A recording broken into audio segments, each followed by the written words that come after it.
을 같이 나누도록 하겠습니다. 인류 역사에는 수많은 전쟁들이 등장합니다. 그리고 이 전쟁은 역사에 많은 피해도 남겼지만 역사 흐름에 변곡점을 이루기도 했고 또 숱한 영웅을 만들었습니다.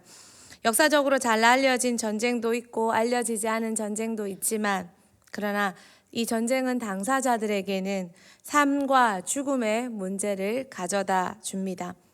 현재 우크라이나 러시아 전쟁도 전 세계 우리들에게 간접적인 어려움, 경제적인 어려움을 끼치기도 하고 그러나 그 땅의 당사자들에겐 생과 사의 문제를 만들고 있고 젤렌스키라는 또 영웅담이 펼쳐지기도 합니다. 이런 거창한 전쟁이 아니더라도 우리는 인생에서 겪고 싶지 않은 전쟁 같은 사건을 겪게 됩니다. 또 산다는 것이 현실이 전쟁같이 여겨질 때도 참 많습니다. 관계의 전쟁, 사람 간의 감정의 전쟁, 여러 가지 이익의 전쟁, 경제적인 전쟁, 자녀 양육의 전쟁, 많은 전쟁들이 펼쳐지고 있습니다. 이 전쟁에서 어떻게 이길 수 있을까요? 또 지금 나에게 일어나고 있는 전쟁, 건강의 전쟁, 여러 가지 전쟁들 왜 일어났을까요? 성경은 전쟁에 대해 무엇이라 말하고 전쟁의 승리를 어떻게 가져왔고 그것을 오늘 함께 살펴보길 원합니다. 첫 번째입니다. 성경은 전쟁에 대해 뭐라 말하는가? 하나님은 전쟁을 지지하십니까? 도입에서 제가 전쟁을 확대 해석해서 여러 가지 사건과 인생의 문제까지 전쟁으로 확대시켰지만 궁극적으로 전쟁이라는 한 단어에 국한시킬 때 성경은 전쟁을 지지하고 있습니까? 사람들은 출애굽기 20장 13절에 살인하지 말라라는 말씀을 가지고 하나님께서는 살인을 싫어하시기에 금하시기에 전쟁을 적용하지 않는다고 해석하기도 합니다. 하지만 원어상 문자적 의미로 보면 이 살인하지 말라라는 말은 악의를 가지고 의도적으로 사전에 계획해서 다른 사람을 죽이는 일을 말합니다. 하나님의 전쟁에 악의가 있겠습니까? 하나님이 의도적으로 또 일부러 사람을 죽이시겠습니까? 하나님은 분명히 성경에서 전쟁을 명하실 때가 있습니다. 많습니다. 그런데 하나님께서 전쟁을 명하실 때 대부분의 전쟁은 방어전입니다. 특별히 사사기에서 이스라엘이 죄지어서 죄로 말미암아 쳐들어온 이방 국가에 대한 전쟁들의 대부분은 방어전입니다. 그러나 여호수아와 출애굽기에 나타나는 전쟁은 하나님의 명령을 따라 이동하며 약속의 길을 걷는 중에 펼쳐지는 정복 전쟁입니다. 하나님의 명령에 의한 전쟁입니다. 하나님이 전쟁을 명하실 때는 방어전 외에 명하실 때는 하나님의 성품에 의한 의거한 심판 또 하나님의 약속에 의거한 정복 전쟁들이 있습니다. 살인이 아니라 하나님의 성품을 드러내고 약속을 성취하기 위해 전쟁을 명하신다는 것입니다.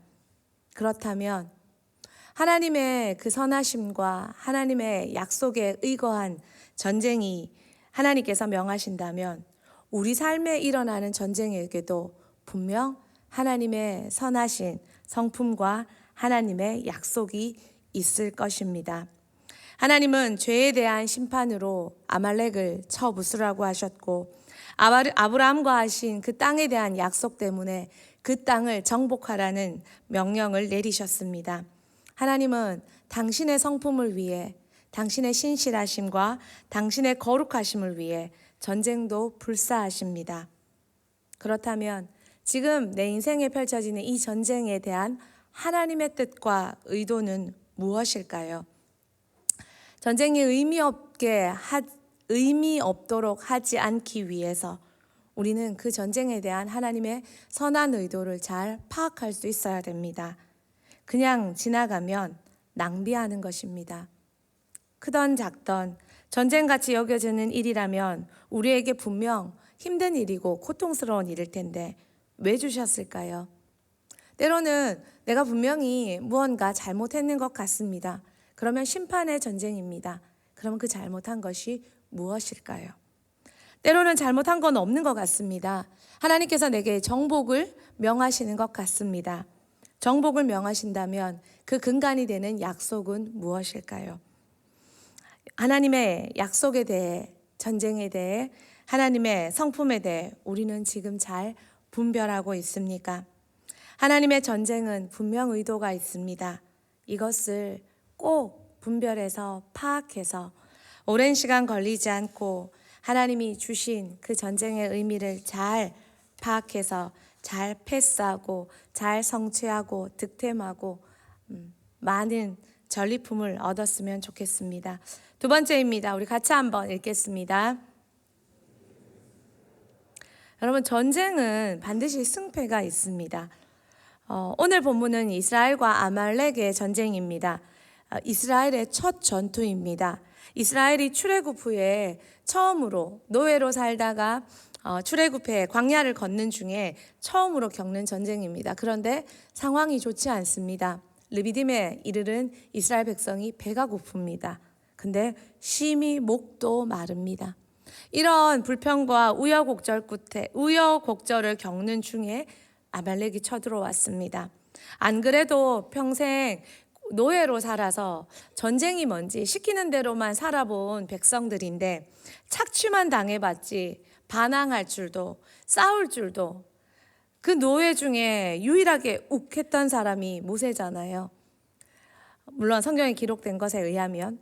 그런데 그런 노예로 살았던 이스라엘이 전쟁이나 할 수 있겠습니까? 거기다가 광야에서 너무 지쳐 있습니다. 목도 마르고. 이때 아말렉이 침략했습니다. 이스라엘이 이 전쟁에서 겪을 수 있는 건 패배밖에 없습니다. 그런데 이 죽을 수밖에 없는 위기의 순간, 패배하지 않으려면 누군가의 도움이 필요합니다. 전쟁에서 젤렌스키가 미국이나 유럽이나 다니면서 영상을 통하며 요구하는 게 뭡니까?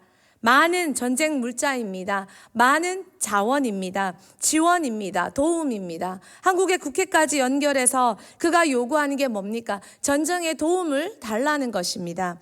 내 힘으로만 전쟁에서 이길 수 있는 나라는 몇 안 됩니다. 도움이 필요합니다.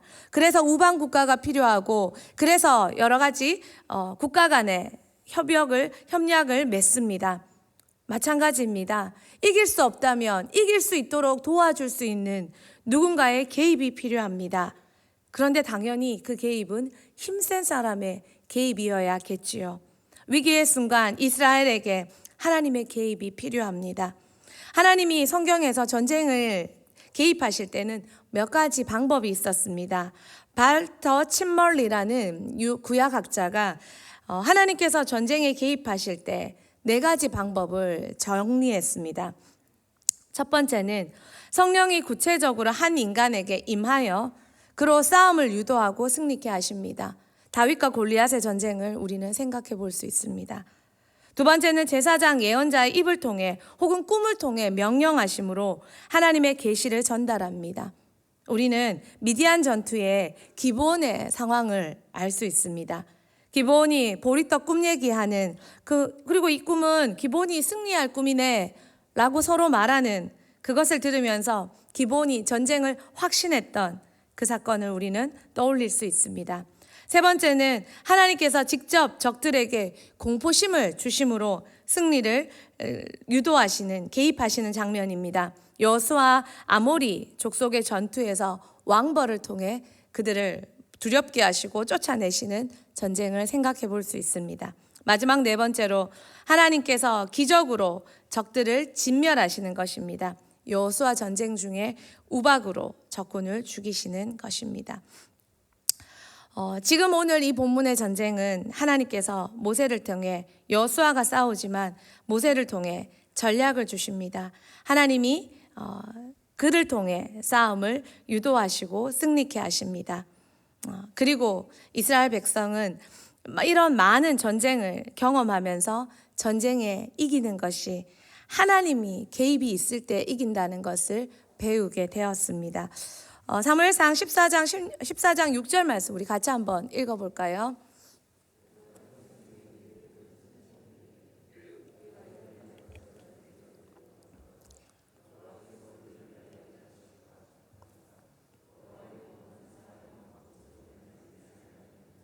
아멘. 여호와의 구원은 사람의 많고 적음에 달리지 아니하였노니. 어디서 많이 들어본 말이지요. 다윗이 골리앗과 싸울 때 했던 말입니다. 전쟁은 칼과 창에 있지 아니하고 만군의 여호와의 이름에 있다고 외쳤던 다윗의 고백이 지금 이 장면에서는 요나단의 고백이기도 합니다. 이스라엘 백성은 전쟁을 통해 하나님이 개입하시면 이길 수 있다는 신앙을 배웠습니다. 그래서 다윗도 그 신앙을 제대로 배운 사람들이라면 요나단도 이런 고백을 합니다. 하나님은 아말렉과의 전투, 이런 신앙을 남겨주시기 위해 지금 아말렉과의 전투에서 승리의 방법으로 전쟁에 내가 개입하면 이긴다 라는 승리의 방법, 당신의 개입으로 승리를 보여주시기 위해 모세에게 가르쳐 주신 첫 전쟁, 첫 번째 전략은 모세를 통한 기도의 승리였습니다. 우리 읽으셨지만 출애굽기 17장 9절에서 11절 말씀 다 왔습니다. 예, 안 조시지만 조시는 것 같으면 히터를 다 끄겠습니다. 자, 우리 같이 한번 읽어보겠습니다.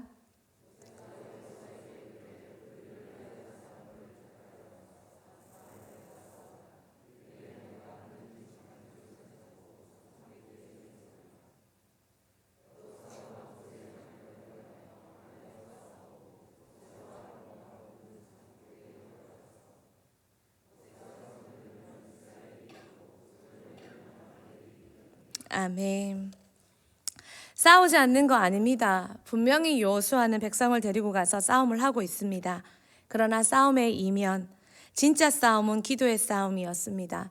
모세가 손을 들면 이기고 내리면 졌습니다.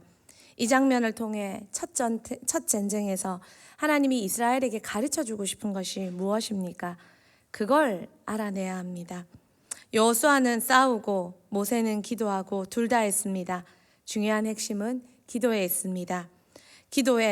기도에서 하나님을 전쟁에 끌어들일 때, 하나님이 그들과 함께 하실 때, 기도가 있을 때, 하나님이 개입할 때 이길 수 있다는 것.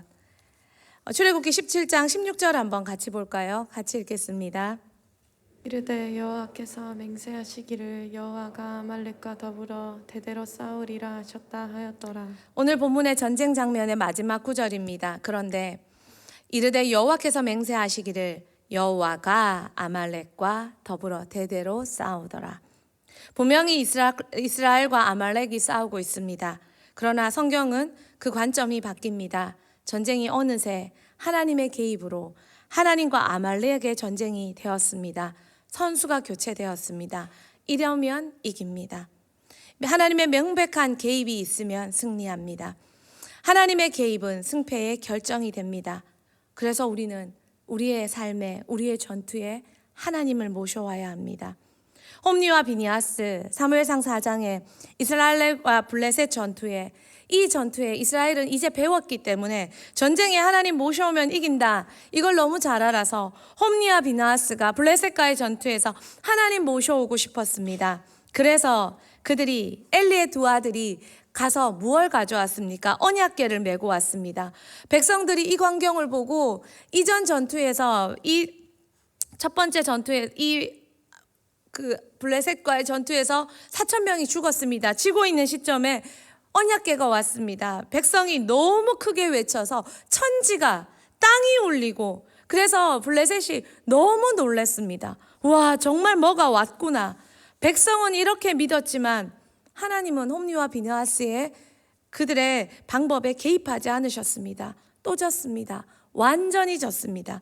진멸했습니다. 왜 그렇습니까? 하나님이 개입하면 이기지만 하나님을 불러들이는 것이 내 맘대로 되는 게 아니라는 것입니다. 하나님 앞에 하나님의 뜻대로, 하나님의 방법대로 그분을 모실 때, 그분이 오시면 그 전쟁은 반드시 이긴다는 것입니다. 여러분에게 질문하고 싶습니다. 인생이 참 전쟁 같은 순간이 많습니다. 전쟁은 있을 수밖에 없습니다. 이스라엘 역사에서 신약의 많은 성도들의, 제자들의 삶에서 전쟁이 없었던 적은 없습니다. 중요한 것은 당신의 전쟁에 지금 하나님이 개입하고 계십니까?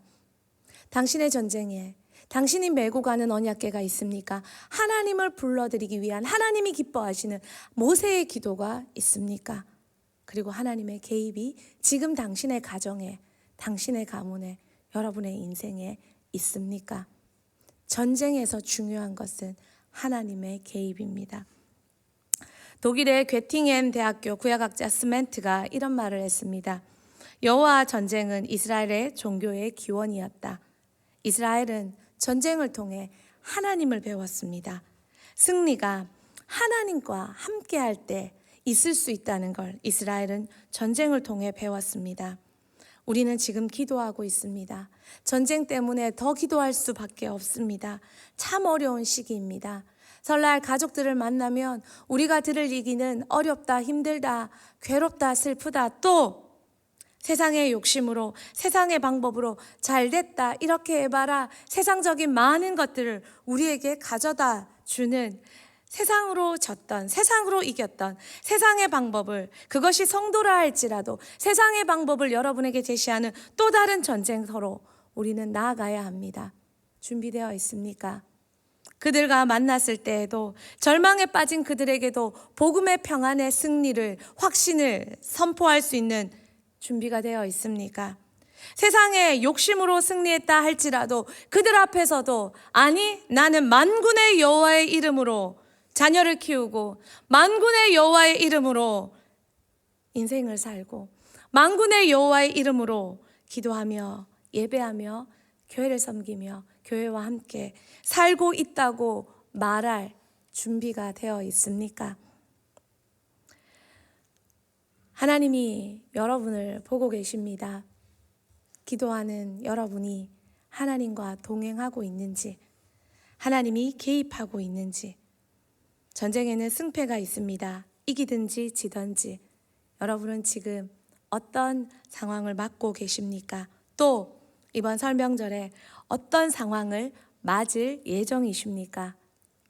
이미 승패는 결정되어 있는지도 모릅니다. 왜요? 여러분의 기도를 보면 압니다. 세 번째입니다. 우리 같이 한번 읽어보도록 하겠습니다. 전쟁은 점점 더 치열해지고 있습니다. 사단은 마지막이 갈수록 점점 더 성도들의 삶을 어렵고 힘들게 합니다. 계시록 17장 읽지 않겠습니다. 사단은 마지막이 갈수록 붉은 빛 짐승과 여자들과 바벨론의 공격과 그들의 음란과 죄와 그것들은 너무나 점점 더 심해지고 있습니다. 영적, 육적 전쟁들이 거세지고 있습니다. 그 전쟁에서 이길 것도, 구약에서 이길 것도 하나님의 개입이요 하나님의 명령이었으면, 신약에서 이길 것도 어린 양의 피에 있습니다. 계시록 17장 14절 말씀 같이 한번 읽도록 하겠습니다. 그들이 어린 양과 더불어 싸우려니와 어린 양은 만주의 주시오 만왕의 왕이심으로 그들을 이기실 터이요 또 그와 함께 있는 자들 곧 부르심을 받고 택하심을 받은 진실한 자들도 이기리로다. 아멘.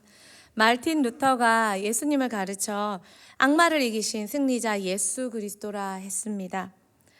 우리의 삶은 공중권세 잡은 자들과의 전쟁입니다.